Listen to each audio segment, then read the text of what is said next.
On the outskirts of an old Punjabi village stood a house, abandoned, broken, and silent for many years. People claimed that at night, a tall, thin shadow wandered inside, as if someone's unfinished breath still lived within its walls.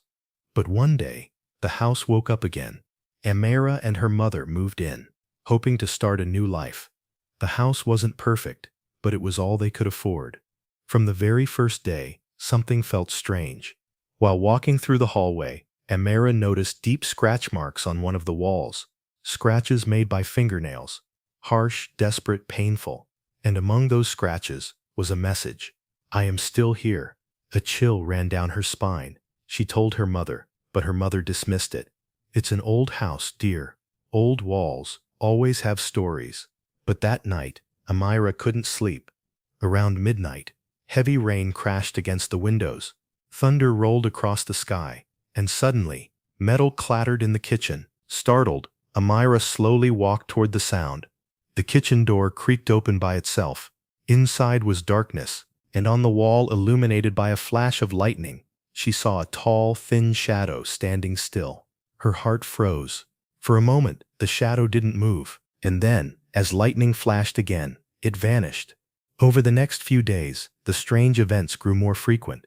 Doors opened on their own, new scratches appeared on the walls, and cold wind entered the rooms, even when every window was shut.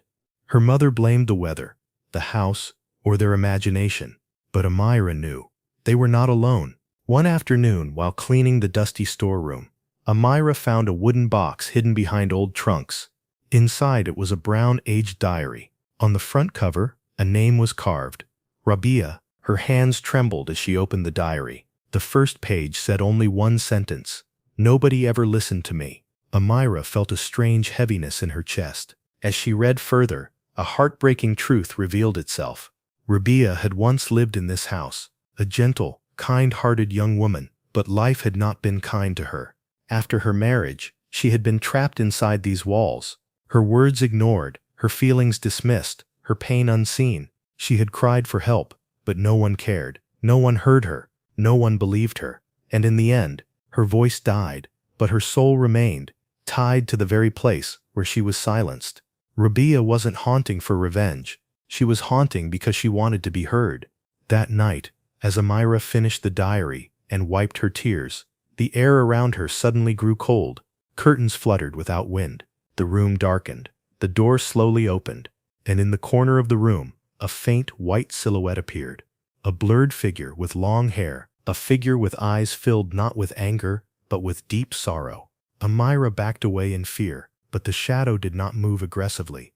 It simply raised a hand and pointed toward the diary. In that moment, Amira understood. Rabia wanted her story to be known. The next morning, Amira visited the oldest woman in the village, Malti, and asked about Rabia. Malti's face grew pale. Tears filled her eyes as she whispered, "Rabia was never evil, child. She was broken. She cried for help, but everyone told her to stay quiet. She passed away with a heart full of unspoken pain, and her soul never found peace." Amira felt the weight of those words. Rabia had not come to scare her. She came because she trusted her. That night, Amira stood near the wall where the scratches were. Her heart pounding, she said softly, "Rabia, I will tell your story. I will make sure people hear you." A sudden cold breeze swept through the room. The shadow slowly appeared again, but this time she was calm.